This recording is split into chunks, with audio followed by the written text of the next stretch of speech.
Friends, जैसा कि हम लोग रिलेशन चैप्टर पढ़ रहे थे, है ना।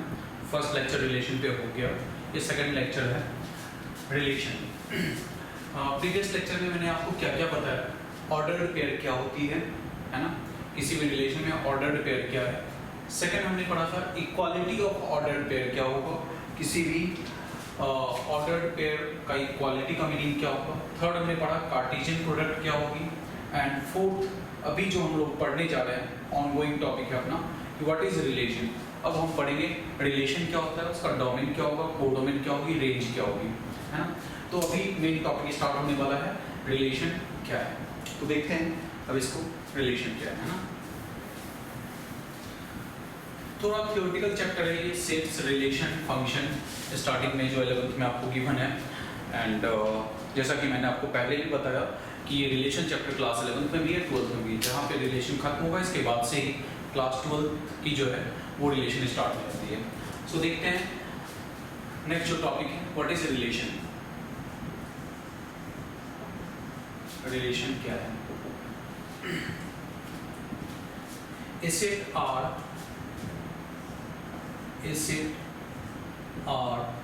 is said to be a relation, relation को शॉर्ट में मैं RLN लिखूंगा, है ना। आगे सब समझ लेना ये क्या लिखा हुआ है, रिलेशन लिखा हुआ है। A set R is said to be a relation from set A to B if R is subset of A cross B। Relation क्या होता है बेसिकली, एक ए सेट के एलिमेंट को बी सेट के एलिमेंट के साथ रिलेट करना, एसोसिएट करना, इसी को रिलेशन कहते हैं। बहुत ही सिंपल है, ये एग्जांपल्स वगैरह लेंगे तो समझ में आ जाएगा आपको।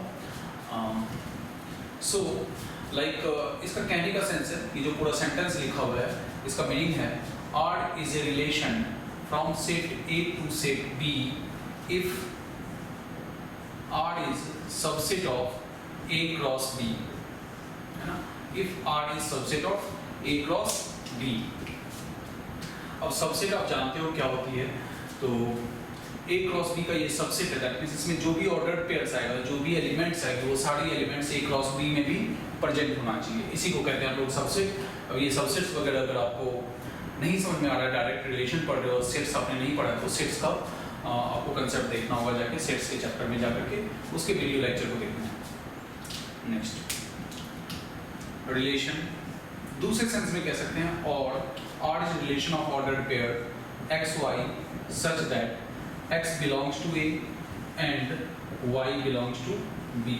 अभी हम लोग थ्योरेटिकली लिख रहे हैं, जब एग्जांपल्स लेंगे तो और क्लियर समझ में आएगा। एक टर्म यूज होती है इसमें domain of relation, domain of a relation. मैंने कहा रिलेशन को शॉर्ट में मैं RLN लिखूंगा, है ना। इसको ऐसे लिखते हैं, dom R is the set of X such that XY belongs to R। अब किसी भी रिलेशन का कुछ होता है डोमेन, कुछ होती है रेंज। डोमेन मीन्स बेसिकली होता है इनपुट, डोमेन कह लो या इसी को आप इनपुट कह लो, बात एक ही होता है ना। तो डोमेन मीन्स हो गया अगर रिलेशन में जो भी ऑर्डर्ड पेयर है उस ऑर्डर्ड पेयर के फर्स्ट कंपोनेंट का कलेक्शन, यानी जो एक्स वाई आर में प्रेजेंट है उसमें एक्स का कलेक्शन ही क्या कहलाता है, हमारा डोमेन कहलाता है। What is range. Second range क्या है,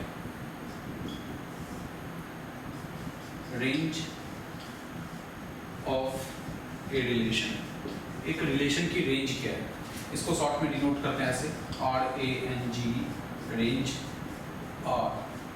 It is a set of Y such that XY belongs to R।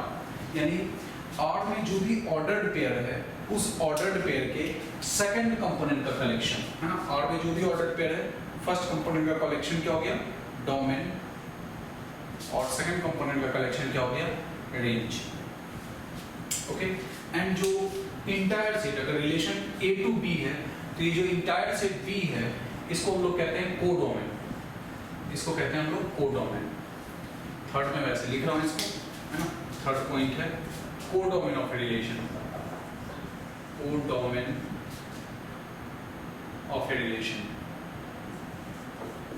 is entire set B, मतलब उसमें रिलेशन में कौन से ऑर्डर्ड पेयर आ रहे हैं इस पे डिपेंड ना करके, अगर रिलेशन A to B है तो B is called the codomain of the relation. तो रिलेशन क्या होता है, फिर से एक बार करते हैं, रिलेशन क्या होता है, subset of A cross B, है ना। अनदर सेंस में कह सकते हो R में ऐसा ऑर्डर्ड पेयर आना चाहिए जिसका फर्स्ट कंपोनेंट A से हो और सेकंड कंपोनेंट B से हो, बट ये नेसेसरी नहीं है कि जितना A में कंपोनेंट है सभी होना जरूरी नहीं है, कुछ हो सकता है उसमें, है ना। एंड सेकंड कंपोनेंट B से हो, तो इसको हम लोग कहते हैं relation from A to B। अब इससे रिलेटेड कुछ एग्जांपल्स देख लें कि एग्जांपल क्या होगा। ये डेफिनेशन पार्ट हो गया, आप इसको लिख लो एंड देन देखते हैं एग्जांपल। एग्जांपल के थ्रू समझने का ट्राई करेंगे इसे हम।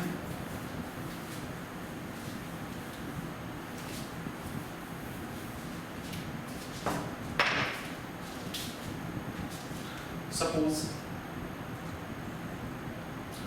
एक सेट है, इसमें एलिमेंट्स है 0, 1, 3, 5 एंड B एक सेट है, इसमें एलिमेंट्स है 2, 3, 4। A सेट ये है, B सेट ये है, और हमें कहा जा रहा है R जो है बेसिकली वो एक रिलेशन है A to B। R एक रिलेशन है, हम लोग A to B डिस्कस कर रहे हैं।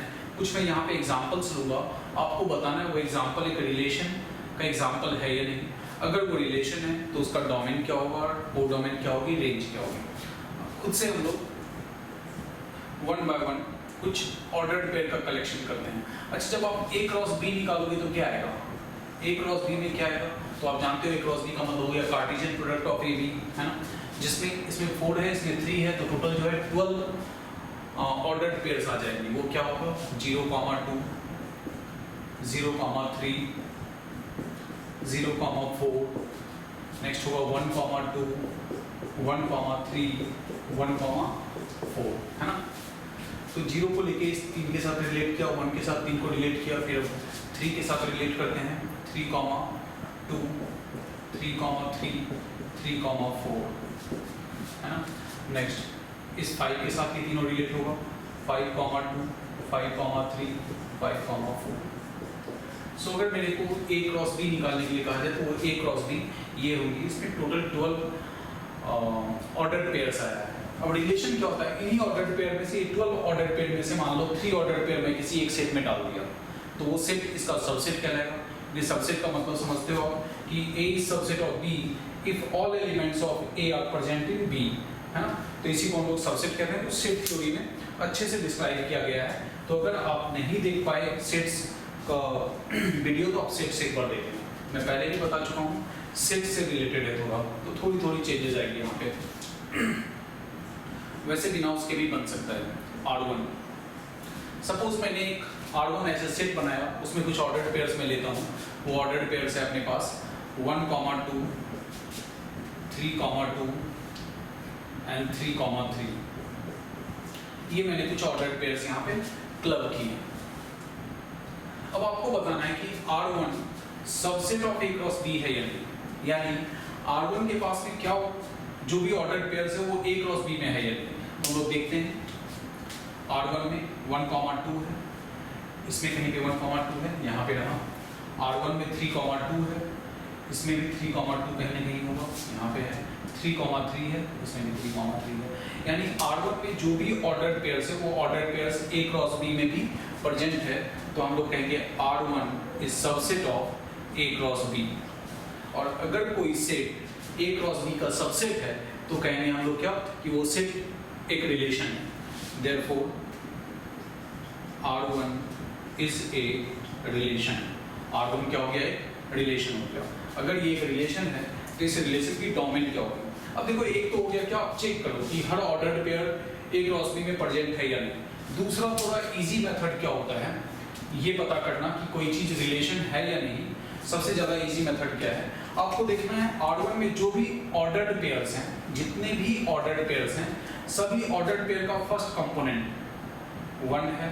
फर्स्ट कंपोनेंट जो है वो A सेट का मेंबर होना चाहिए और जितने भी सेकंड कंपोनेंट है वो बी सेट का मेंबर होना चाहिए। अगर कभी ऐसा है all first component are from set A, all second component are from set B, then that set must be the subset of A cross B, क्योंकि A cross B में सारे कलेक्शंस आते हैं, उसमें से कुछ कलेक्शन हो गया यहाँ पे, तो R1 जो है वो subset of A cross B हो गया, that's why R1 is a relation। तो यहाँ पे देखिए 1 3 3 फर्स्ट कंपोनेंट जो है 1 3 A सेट में है, सेकंड कंपोनेंट 2 3 B सेट में है, तो R1 subset of A cross B हो गया, therefore R1 is a relation and dom of R1 क्या होगा इस, अब हर किसी रिलेशन का कुछ डोमेन होता है, तो इसका डोमेन क्या होगा, डोमेन जो है वो फर्स्ट कंपोनेंट का कलेक्शन होता है 1 3 3। आप जानते हो सेट में कोई भी एलिमेंट्स को हम लोग रिपीट नहीं करते हैं, तो डोमेन हो गया 1 3। Next range of R1, range of R1 में सेकंड कंपोनेंट का कलेक्शन लेना है 2 2 3, तो दैट मींस 2 तो 2 टाइम्स है, लेकिन लिखना है हमें 1 टाइम। एंड नेक्स्ट है कोडोमेन, कोडोमेन ऑफ R1, तो कोडोमेन सीधा का सीधा क्या होता है बी सेट हो जाता है ना। अगर रिलेशन मेरा A टू B है तो ये जो इंटायर सेट B है इसी को हम लोग क्या कहते हैं, कोडोमेन कहते हैं। ओके नेक्स्ट, तो ये हो गया इसका डोमेन, रेंज एंड कोडोमेन, सभी को समझ में आ गया होगा। नेक्स्ट एक सेकंड एग्जांपल लेते हैं, एग्जांपल 2 R2 में हमने क्या किया, एलिमेंट्स ले लेते हैं हम लोग 0, 2, 3, 4, 2, 5 एंड 5, 2, ऐसा मैंने जो है R2 में लिखा है। ओके सो अब आपको बताना है कि R2 जो है वो रिलेशन है या नहीं है, R2 रिलेशन है या नहीं। तो इसको जज करने का सबसे इजी मेथड है कि इसका हर फर्स्ट कंपोनेंट जो है वो A सेट में होना चाहिए, जैसे इसमें 0 है 3 है 2 है 5 है, क्या ये सभी एलिमेंट A सेट में है, 0 जो है A सेट में है, 3 A सेट में है, 2 A सेट में नहीं है। तो ये जो एलिमेंट है हमारा 2 5 वो कभी A क्रॉस B में नहीं हो पाएगा, ये जो एलिमेंट 2 5 है वो कहीं A क्रॉस B में नहीं है। देखो A क्रॉस B में 2 5 है क्या, कहीं भी नहीं है ना। तो आप कहोगे क्या यहाँ से, आप यहाँ से कहोगे कि R2 is not subset of A cross B, R2 subset of A cross B नहीं है। और क्यों नहीं है, क्योंकि 2, 5 R2 में तो प्रेजेंट है लेकिन A क्रॉस B में प्रेजेंट नहीं है, जबकि सबसेट होने के लिए इसके सारे एलिमेंट्स A क्रॉस B में होने चाहिए। सो रीजन क्या होगा इसका, 2, 5 belongs to R2 but 2, 5 doesn't belongs to A cross B। 2, 5 R2 में तो है लेकिन A cross B में नहीं है, that's why R2 A cross B का सबसेट नहीं है। अब सबसेट नहीं है ये एक रिलेशन नहीं हुआ, therefore R2 is not a relation। तो R2 जो है वो रिलेशन नहीं हुआ। ओके नेक्स्ट अनदर एग्जांपल ले हैं, एग्जांपल 3 R3। सपोज R3 में मैंने एलिमेंट डाला है 3, 3, सिर्फ एक एलिमेंट मैंने लिया। सो देखना है कि फर्स्ट कंपोनेंट A सेट में है या नहीं, A सेट में है, सेकंड कंपोनेंट B सेट में है या नहीं, तो B सेट में है। तो R3 जो है वो subset of A cross B हो गया है ना, R3 subset of A cross B हो गया क्योंकि R3 के पास जो एलिमेंट है वो A क्रॉस B में भी है, तो R3 subset of A cross B हो गया, therefore R3 is a relation, R3 is a relation। तो R3 क्या है, एक रिलेशन है। अगर ये रिलेशन है तो इसका डोमेन क्या है, इसकी डोमेन है dom of R3 is 3, first component का कलेक्शन डोमेन कहलाता है। और रेंज भी बाय चांस यही है, रेंज भी यही है, रेंज ऑफ R3 वो भी 3 है हमारा, तो डोमेन भी 3 है और रेंज भी क्या है हमारा 3 है।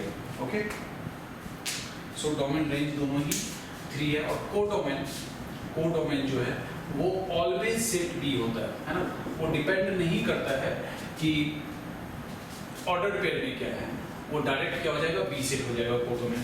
तो ये R3 एक रिलेशन है, जैसे मैंने यहाँ 3, 3 लिया कोई एक एलिमेंट 0,2 भी ले सकता है, वो भी एक रिलेशन होगा। 0,3 भी हो सकता है रिलेशन, 0, यानी सिंगल एलिमेंट का भी कलेक्शन हो सकता है। 1 ऑर्डर पेयर का कलेक्शन हो सकता है, 2 ऑर्डर पेयर का कलेक्शन हो सकता है, 3 ऑर्डर पेयर का कलेक्शन हो सकता है ना। और भी एग्जांपल्स देते हैं कुछ और बताना है कि कौन सा एग्जांपल रिलेशन है और कौन सा एग्जांपल रिलेशन नहीं है। ये थर्ड हो गया। फोर्थ एग्जांपल है R4। R4 जो है इसमें हम लोग एलिमेंट्स लेते हैं 5,4, 3,4 है ना, ये ले। तो R4 जो है इसका हर फर्स्ट कंपोनेंट 5, 3 ए सेट में है, फर्स्ट कंपोनेंट ए सेट में है, सेकंड कंपोनेंट बी सेट में है। तो हम लोग कहेंगे R4 जो है वो सबसेट है किसका, A क्रॉस B का। Therefore R4 is a relation, R4 is a relation है ना, R4 एक रिलेशन है। और इसका डोमेन क्या होगा, डोम ऑफ R4 क्या होगी, तो डोमेन का मीनिंग होता है फर्स्ट कंपोनेंट का कलेक्शन 5, 3। रेंज क्या होगा, रेंज क्या होगा, तो वो क्या होगा 4। मैं देखो आपको बेसिक कंसेप्ट समझा दे रहा हूँ, रेस्ट आप क्वेश्चन तो आसानी से कर पाओगे। तो भी एग्जांपल्स के थ्रू मैं क्वेश्चन को समझाने, कंसेप्ट्स को समझाने का जो है ट्राई कर रहा हूँ आपको। सो ये हो गया R4। और भी कुछ एग्जांपल्स लेंगे अभी हम, है ना। R5 फिर R5 में मैं क्या कर रहा हूँ कि एम्प्टी सेट रख रहा हूँ, कोई एलिमेंट ही नहीं है। हम लोग एक सेट्स में पढ़े थे, empty set is subset of every set. Empty set जो है वो हर सेट का सबसेट होता है। मान लो R5 में आपने कुछ नहीं लिखा, तब भी ये subset of A cross B है ना, ये subset of A cross B होगा। Therefore R5 is a relation, R5 is a relation। ऐसे रिलेशन को जिसके पास कोई एलिमेंट नहीं हो, बिल्कुल एम्प्टी हो, एक भी एलिमेंट नहीं हो, ऐसे रिलेशन को स्पेशली हम लोग कहते हैं यूनिवर्सल रिलेशन। क्या नाम देते हैं इसको, यूनिवर्सल रिलेशन है ना। तो उम्मीद है आपको, सॉरी बिल्कुल गलत कह दिया मैंने। यूनिवर्सल रिलेशन नहीं होता है, एम्प्टी रिलेशन होता है, एम्प्टी रिलेशन और नल रिलेशन और वाइड रिलेशन है ना। एक ऐसा रिलेशन जिसके पास एक भी ऑर्डर्ड पेयर नहीं है, उसको हम लोग कहेंगे एम्प्टी रिलेशन। इसका डोमेन क्या होगा, ऑब्वियस है कोई एलिमेंट नहीं है, तो डोमेन भी क्या होगा इसका 5 होगा, और रेंज भी इसकी क्या होगी 5। लेकिन अगर को डोमेन पूछा गया तो वो तो हमेशा बी सेट होगा। को डोमेन जो है, को डोमेन ऑफ R5 क्या हो जाएगा आपका बी सेट, यानी ये होगा 2, 3, 4 है ना। ये हो गया। और कुछ देखते हैं, ये 4th हो गया। Next 5th, 5, 6। 6th example, 6th example में है R6। ये पूरा A क्रॉस B के इक्वल है, यानी ये जो पूरा आपका A क्रॉस B लिखा हुआ है ना, सारा एलिमेंट मान लो इसमें मैं लिख दिया, सारा एलिमेंट मैंने इसमें लिख दिया। तो आप जानते हो है ना, R6 क्या है, A क्रॉस B के इक्वल है। और आप जानते हो every set is subset of itself, her set अपने आप का सबसेट होता है ना। मैंने लिखा नहीं है यहाँ पे दोबारा, बट समझ लो कि R6 क्या है, पूरा A क्रॉस B के इक्वल है। A क्रॉस B में जो 12 ऑर्डर्ड पेयर्स हैं वो सभी ऑर्डर्ड पेयर्स इसमें प्रेजेंट हैं। तो every set is subset of itself, इस कंसेप्ट के अकॉर्डिंग R6 जो है वो क्या हो गया, रिलेशन हो गया। R6 is a relation. और जो मैं वहाँ लिख रहा था यूनिवर्सल रिलेशन, एक्चुअल में ये यूनिवर्सल रिलेशन, यूनिवर्सल रिलेशन का मतलब है सभी ऑर्डर्ड पेयर्स का रिलेशन में प्रेजेंट होना है ना। So R6 is a relation and this relation is specially called universal relation, universal relation। इस रिलेशन को हम लोग क्या कहते हैं, यूनिवर्सल रिलेशन कहते हैं। और जब भी यूनिवर्सल रिलेशन होगा तो उसका डोमेन जो है वो यूनिवर्सल सेट A हो जाएगा है ना, जो है हमारा यहाँ पे 0, 1, 3, 5 ऑलवेज ऐसा होगा। और रेंज ऑफ रिलेशन हो जाएगी आपकी, रेंज ऑफ R6 जो है वो B सेट हो जाएगा है ना। अगर रिलेशन A to B है तो डायरेक्टली डोमेन ये रेंज हो जाएगा। किस केस में, अगर वो रिलेशन क्या है मेरा यूनिवर्सल रिलेशन है। तो ये क्या होगा 2 3 5 2 3 4 and codomain is always be set. Codomain is always be set. तो समझ में आया होगा ये रिलेशन कितना है। अच्छा ऐसे जैसे मैं एग्जांपल्स ले रहा हूँ, 6 एग्जांपल्स लिया, ऐसे टोटल कितना रिलेशंस बना सकते हैं? How many relation can be formed from set A to set B? Next question है टोटल नंबर ऑफ रिलेशन इसमें कितना होगा? Total number of relation from A to B, तो वो हो जाएगा total number of relation is total number of subsets from A to B, है ना। सो ए के पास कितने एलिमेंट्स हैं? 4 एलिमेंट्स हैं। बी के पास कितने एलिमेंट्स हैं? 3 एलिमेंट्स हैं। तो क्या हो गया 2 पे पावर 12 और 2 पे पावर 12 होता क्या है 4096, है ना। सो 2 पे पावर 12 जो है वो क्या होता है 4096। तो इतने टोटल रिलेशंस बना सकते हैं, जिसमें मैंने यहाँ पे बस 6 एग्जांपल्स दिया है। आप अगर एग्जांपल्स बनाना चाहोगे तो 4096 रिलेशंस हम लोग क्रिएट कर सकते हैं। कभी 1 एलिमेंट का कलेक्शन ले लिए, कभी 2 एलिमेंट का कलेक्शन ले लिया, कभी 3 एलिमेंट का कलेक्शन ले लिया। तो इस तरह से टोटल 4096 रिलेशन यहाँ पे फॉर्म किया जा सकता है, क्रिएट किया जा सकता है रिलेशन के लिए।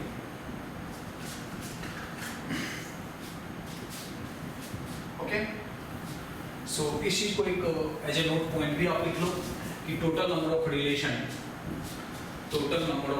जो है total number of relation is equal to जाता है 2 to the power number of element in A cross B, और ए क्रॉस बी में कितना एलिमेंट होता है? तो number of element of A into number of element of B. और क्यों ऐसा होता है? क्योंकि रिलेशन जो है वो क्या है बेसिकली सबसेट है। तो उम्मीद है आप सबको रिलेशन टोटल समझ में आ गया होगा क्या होता है। एक टर्म यूज होती है आइडेंटिटी रिलेशन, वो भी मैं समझा देता हूँ आपको क्या है। एनसीईआरटी में तो नहीं है, आर डी शर्मा या और अदर बुक्स में मिलेगा आपको। एक टर्म यूज होती है आइडेंटिटी रिलेशन। ये जो आइडेंटिटी रिलेशन होता है ना, ये हमेशा एक सिंगल सेट पे होती है। मतलब उसमें जो सेट होता है वो क्या होता है? सिंगल सेट होता है। Identity relation on set A, identity relation on set A, that means on set ए कहने का मतलब रिलेशन हमेशा 2 सेट के बीच में होता है, 2 सेट्स के एलिमेंट के बीच में होता है। बट अगर सिंगल सेट दिया हुआ है दैट मीन्स फर्स्ट कंपोनेंट भी उसी सेट से होगा, सेकंड कंपोनेंट भी उसी सेट से होगी। तो R is called identity relation from set A to set A if R has ordered pair x, x such that all x belongs to set A, है ना। अभी इसको मैं एक एग्जांपल से समझाता हूँ, बहुत ही आसानी से समझ में आ जाएगा आपको। अगर मान लो एक सेट है, उसमें एलिमेंट्स है 1 2 3 और R1 एक रिलेशन, R जो रिलेशन है वो है A to A, यानी फर्स्ट कंपोनेंट भी A से आएगी, सेकंड कंपोनेंट भी A से आएगी। अब मान लो मैंने लिखा R1 इज इक्वल टू 1, 1 2, 2 3, 3, तो हर फर्स्ट कंपोनेंट A सेट से, सेकंड कंपोनेंट भी A सेट से। अगर जितने भी A में एलिमेंट्स है, सभी एलिमेंट्स का अगर डुप्लीकेट इसमें प्रेजेंट है ना, जितने भी एलिमेंट्स है सभी का डुप्लीकेट अगर प्रेजेंट है, तो हम लोग कहते हैं ऐसे रिलेशन को आइडेंटिटी रिलेशन। यही हो गया मेरा आइडेंटिटी रिलेशन। अब मान लो ये सारा एलिमेंट है, इसके साथ में कुछ एक्स्ट्रा एलिमेंट दिया हुआ है 1 1 2 2 3 3 और 2 3। ये रिलेशन तो है but it is not identity relation. It is relation but not identity. It is relation but not identity relation. लेकिन ये आइडेंटिटी रिलेशन नहीं है, नॉट आइडेंटिटी रिलेशन। क्यों? क्योंकि आइडेंटिटी रिलेशन होने के लिए जितने भी एलिमेंट्स इसमें हैं एग्जैक्ट उतना ही ऑर्डर पेयर होना चाहिए और सभी एलिमेंट्स का डुप्लेट्स होना चाहिए, कोई भी एक्स्ट्रा नहीं हो, कम भी नहीं। जैसे अगर मान लो R3 है और उसमें लिखा हुआ है 1 1 2 2, सिर्फ इतना ही लिखा हुआ है, तो ये आइडेंटिटी रिलेशन नहीं है, क्योंकि 1 का तो ऑर्डर पेयर है, 2 का डुप्लेट्स है, 3 का डुप्लेट्स नहीं है। तो ये रिलेशन है, it is relation but not identity relation. Not identity relation. तो आपको ये समझ में आ गया होगा कि आइडेंटिटी रिलेशन क्या होती है ना।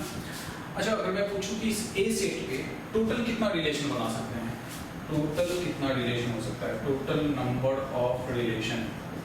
अभी आपने पढ़ा, फटाफट आंसर दो सभी। क्या होगा, 2 to the power number of A two A है और ए के पास 3 एलिमेंट है, तो 3 into 3 ये चीज़ है ना। तो 2 पे पावर 9 दैट इज 512। तो कितने रिलेशंस बना सकते हैं हम यहाँ पे, 512 रिलेशंस बना सकते हैं।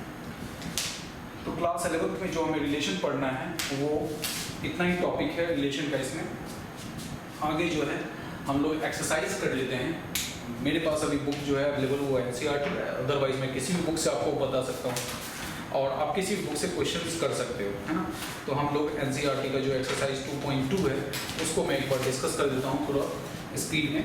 आसान सा एक्सरसाइज है, इजी है। इतनी चीज़ें अगर आपको समझ में आ गई तो बहुत ही आसानी से आपका एक्सरसाइज हो जाएगा, है ना।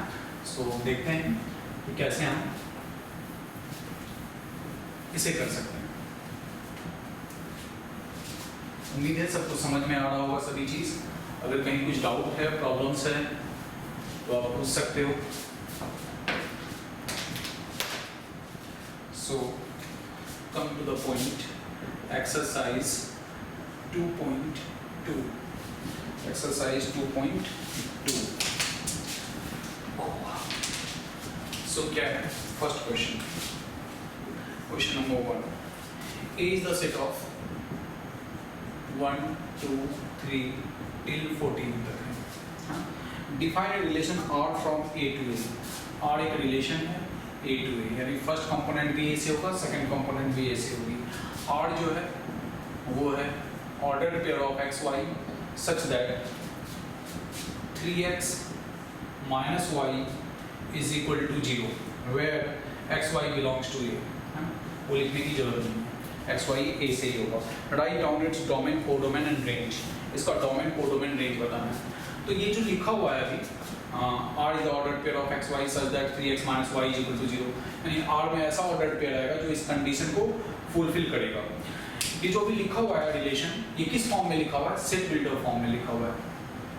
आप जानते हो सेट बिल्डर फॉर्म में क्या होता है, तो डायरेक्ट एलिमेंट ना लिख करके उसका प्रॉपर्टी लिख देते हैं। इसको हम रॉस्टर फॉर्म में कन्वर्ट करते हैं। तो 3x minus y is equal to 0, इस कंडीशन को फुलफिल होना जरूरी है, यानी y is equal to क्या होना चाहिए, 3x, या कह लो 3x is equal to क्या होना चाहिए, y को उधर शिफ्ट कर दिया। अब 9, और ये दोनों x y क्या होना चाहिए, 1 से लेके 14 तक ही होना चाहिए। तो अगर मैं इसमें ऑर्डर पेयर्स को मेंशन करना चाहूँ तो x के प्लेस पे 1 पुट किया, x 1 लिया, तो y की वैल्यू क्या हो जाएगी, 3। अब देखो x अगर 1 है, पहले x का कंपोनेंट लिखना है, x ये सब हो सकता है, x को 1 एज्यूम किया तो y क्या हो जाएगी, 3। x को 2 एज्यूम किया, x 2 लिया, पहले तो x लिखो 2, तो y क्या हो गया 6। x के प्लेस पे 3 पुट किया मान लो, और पहले x लिखना है तो y क्या हो गया 9। x के प्लेस पे 4 लिया तो y क्या हो गया 12। x के प्लेस पे 5 लिया तो y क्या हो गया 15। अब यहाँ पे देखो x जैसे ही 5 लिया y क्या हो गई 15, जबकि x y दोनों क्या होना चाहिए, 1 से लेके 14 तक ही होना चाहिए, चाहे x हो या y हो, मैक्सिमम 14 तक जाएगा। तो यहाँ 15 आ गया, तो दैट मीन्स ये नहीं ले सकते हैं। 5 पुट करने से 15 आ गया, तो 6 पुट करने से तो और ग्रेटर जाएगा और उससे बड़ा हो जाएगा। सो आगे जो है कोई टर्म्स हम नहीं ले सकते हैं। सो बेसिकली हमारे पास आया 1, 3, 2, 6, 3, 9, 4, 12, ये उसका रोस्टर फॉर्म हो गया। अब कहा जाए इसका डोमेन क्या होगा, बताओ क्या होगा डोमेन।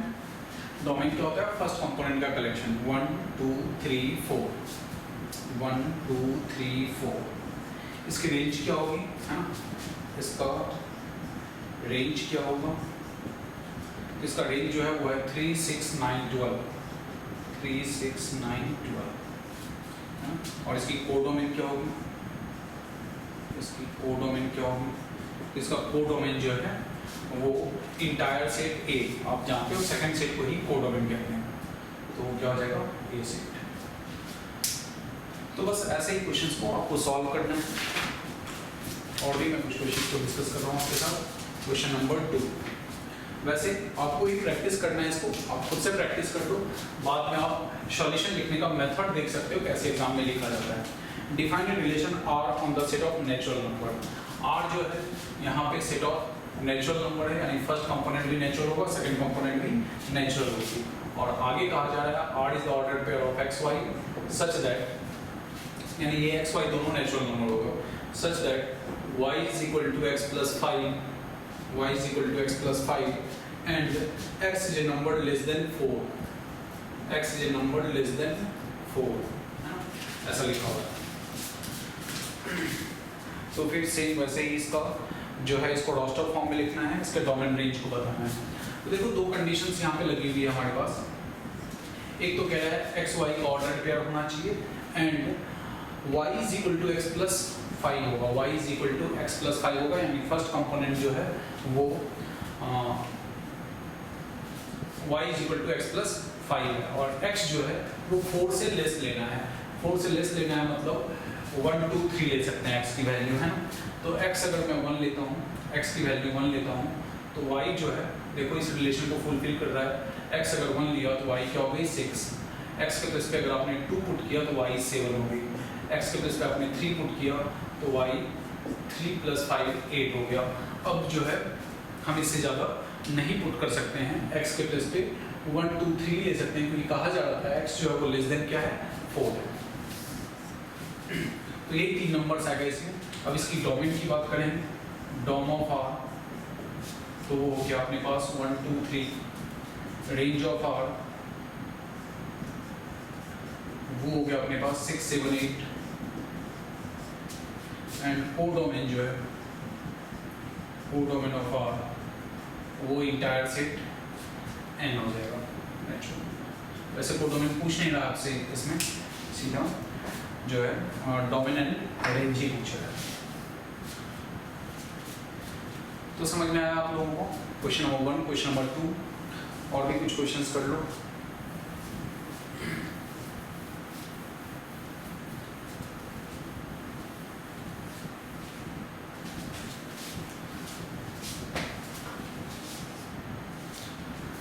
तो सेम इसी टाइप से जो है आगे चलो रेस्ट क्वेश्चन आप खुद से प्रैक्टिस करो, जो डाउट्स आएगा वो डाउट हम लोग डिस्कस करेंगे। तो आपका क्लास 11th का जो रिलेशन है वो यहाँ पे कंप्लीट हुआ एंड इसके बाद जो है इसी में continue type of relation class 12th में आपको पढ़ना है, जो मैं आपको दूंगा उसका भी लेक्चर्स एंड होप कि जो मैंने समझाने का कोशिश किया वो आपको समझ में आई होगी अच्छे से। एंड अगर आपको मेरा एफर्ट अच्छा लगता है तो कुछ कमेंट्स वगैरह दे सकते हैं, सब्सक्राइब कर सकते हैं मेरे चैनल्स को और अपने फ्रेंड्स को भी कह सकते हैं इस वीडियो को देखने के लिए। And thank you very much for watching the video, thanks a lot, bye.